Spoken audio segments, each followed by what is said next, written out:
নবী গো নবী গো নবী গো, আমি জানতে চাই ইয়া রাসূলুল্লাহ, আমি মক্কা মদিনা গেলাম না, আমি আবার কেমনে হজ করলাম? আমার নবী ডাক দেখো, রবি ও রবি বিন সুলাইমান, তুমি যে হজ করছো কয়জন সাক্ষীর দরকার আছে? নবীজিকে ভালোবাসলে আমার আল্লাহ খুশি হয়। কে খুশি হয়? আরো আস্তে কোন। আর যদি আহলে বায়াতে কেউ ভালোবাসে আমার দিনের নবী খুশি হন। সুবহানাল্লাহ। আহলে বায়াতকে যদি কেউ ভালোবাসে আমার দিনের নবী খুশি হয় রে বাবা। আমার নূরের নবী ওয়ারুকের বাবারা রে, আহলে বায়াতের প্রেমিকদের দাম বেশি, ঠিক না ঠিক? রবি বিন সুলাইমান, রবি বিন সুলাইমান হজ করার জন্য রওনা দিলেন।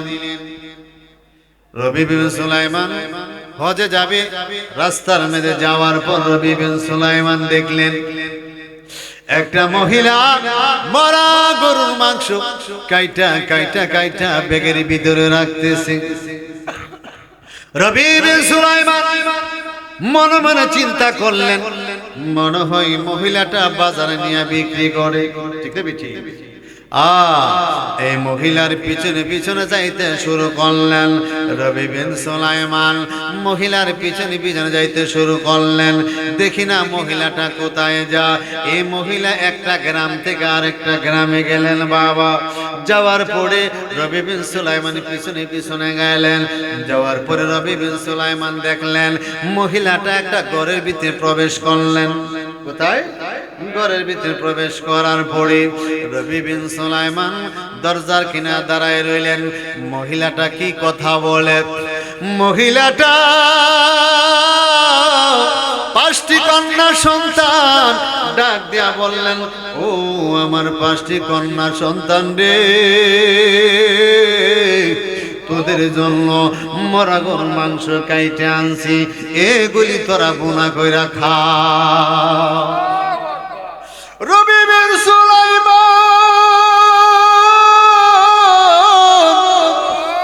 ডাক দিয়া বললেন, মা মা মা মা গো, ও মা, মরা গরুর মাংস খাওয়া তো ভালো না। রবি বিন সুলাইমানের কথা শোনার পর মহিলাটা করে দরজাটা খুলে ডাক দিয়া বললেন, ও রবি বিন সুলাইমান, আপনি আমার মাসালা শিখাইতে হবে না, আপনার চাইতে আমি আরো ভালো জানি। মা মা মা মা গো, আমার চাইতে যদি ভালো জানেন তাহলে কেন মরা গরুর মাংস কাইটে আনলেন? মহিলা ডাংদা বললেন, রবি বিন সুলাইমান, ও রবি বিন সুলাইমান, তুমি জানো না সৈয়দ বংশের লোক আমরা হলাম, সৈয়দ বংশের লোক। সৈয়দ বংশের লোকদের আদর্শ হলো ভিক্ষা করা নিষেধ, কাহারও কাছে হাত পাতা নিষেধ। ও রবি বিন সুলাইমান জান বাঁচানোর জন্য মরা গরুর মাংস কাইটায় আনছি। আল্লাহু আকবার। রবি বিন সুলাইমান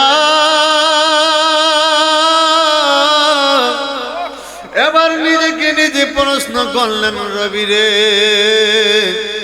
ও রবি, হজে যাইবা না হজের টাকা গুলি দান কইরা দিবা? রবি বিন সুলাইমান সিদ্ধান্ত করলেন, আমি এবছর মদিনা যাব না, আমি এবছর হজে আমি যাব না, আমার হজের টাকাগুলি আমি দান করে দিব। আহলে বায়তের লোকেরা যদি কষ্ট করে আর আমি রবি বিন সুলাইমান হজ করলে কি হবে? চিৎকার মর কি একবার আল্লাহু আকবার বলা যায় না? ও বন্ধুরে আমার, রবি বিন সুলাইমান এবার হজের টাকাগুলি দান করে দিলেন। মহিলারা ডাকদা বলেন, মা মা মা, আমি রবি বিন সুলাইমান এই বছর হজে গেলাম না, এই 1000 টাকাগুলি দান করে দিলাম। আপনার 5টা কন্যা সন্তানকে আপনি ভালো ভালো খাবার খাওয়াবেন, নতুন জামা কাপড় কিনা দিন। কোন সুবহানাল্লাহ। রবি বিন সুলাইমান সিদ্ধান্ত করলেন, এখন যদি আমি বাড়িতে চলে যাই, লোকে আমারে মন্দ বলবে, রবি তুমি না হজ করতে গেলা। ঠিক আছে ঠিক? ও রবি তুমি না হজে গেলা, তুমি দেখি বাড়িতে। রবি বিন সুলাইমান সিদ্ধান্ত করলেন, আমি বাড়িতে যাব না, হজ কাফেলাবাসীরা যখন আসবে তাদের সাথে আমি বাড়িতে যাব। সুবহানাল্লাহ কইতেন না? আর আস্তে কোন সুবহানাল্লাহ। রবি বিন সুলাইমান ওই হজ কাফেলাবাসী অপেক্ষায় আছে রে বাবা। হঠাৎ করে তাকায়া দেখলেন রবি বিন সুলাইমান হজ কাফেলাবাসীরা হজ করে চলে আসলেন। রবিরে দেখা ডাক ডাকো, ও রবি, ও রবি বিন সুলাইমান, আপনি আমাদের আগে কেমনে হজ কইরা চলে আসলেন? রবি গো, আমি মক্কা মদিনা গেলাম না, আমি আবার কিভাবে হজ করলাম? রবি বিন সুলাইমান ডাক ডাকো, রবি তোমার লিয়া সাফা মারো, আমি দৌড়াদৌড়ি করছি। তোমার লগইতেন না? ও রবি নাও তোমার পাসপোর্ট ব্যাগটা, তুমি নাও। তোমার পাসপোর্ট ব্যাগটা আমার হাতে দিয়াছিলে, এবার ব্যাগটা হাতে দিয়া দিলেন। রবি বিন সুলাইমান আস্তে আস্তে বাড়িতে গেলেন। বাড়িতে যাইয়া টেনশন করতে করতে ঘুমায় গেলেন। ঘুমের ঘরে স্বপ্নে দেখে রে আমার দয়াল নবী হাজির হইয়া যায়। আল্লাহ ইয়া রাসূলুল্লাহ জিন্দাবাদ জিন্দাবাদ। রবি বিন সুলাইমান ডাক দাও, ইয়া রাসূলুল্লাহ, নবী গো, নবী গো, নবী গো, আমি জানতে চাই ইয়া রাসূলুল্লাহ, আমি মক্কা মদিনা গেলাম না, আমি আবার কেমনে হজ করলাম? আমার নবী ডাক দাও, রবি, ও রবি বিন সুলাইমান, তুমি যে হজ করছো কয়জন সাক্ষীর দরকার আছে? ও রবি বিন সুলাইমান, তুমি যে আহলে বাইতকে মহব্বত করেছো, আহলে বাইতকে তুমি দান করেছো, হজে না যায়া তুমি আহলে বাইতকে দান করে দিয়েছো, এই দানটা আল্লাহর কাছে পছন্দ লেগেছে। সুবহানাল্লাহ। আল্লাহর কাছে পছন্দ লেগেছে, আল্লাহর কাছে ভালো লেগেছে।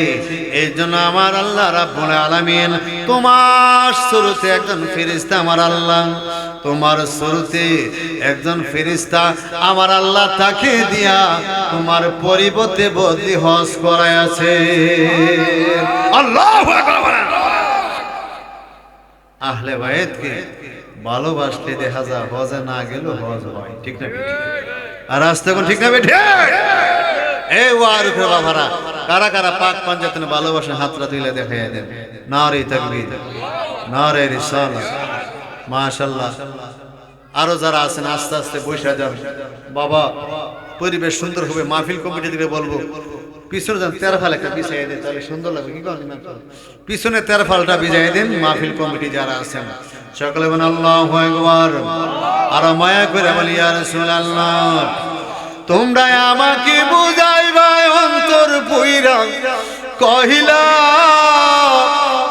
আমি জানি গো আরে মঞ্জুর বাবার প্রেমে কত জ্বালা, আমি জানি গো দয়ালের প্রেমে কত জ্বালা। তোমরা আমাকে বুঝাইবা অন্তর পুইরা কহিলা, আমি জানি রে খাজা বাবার প্রেমে কত জ্বালা, আমি জানি গো আব্দুল খালেক রহমাতুল্লাহ আলাইহির প্রেমে কত জ্বালা। এই জগতে প্রেম করিয়া কোন বাবা, এই জগতে প্রেম করিয়া কে রয়াছে জ্বালা রে, কে রয়াছে বাহালা। সৈয়দ ফখরুল ইসলাম সিদ্দিকী সাহেবের প্রেমে আমার হইল জাহালা আমি জানি গো আরে দয়ালের প্রেমে কত জ্বালা আমি জানি গো মুর্শিদ বাবার প্রেমে কত জ্বালা কোন মারহাবা আর মায়া করে ইয়া রাসূলুল্লাহ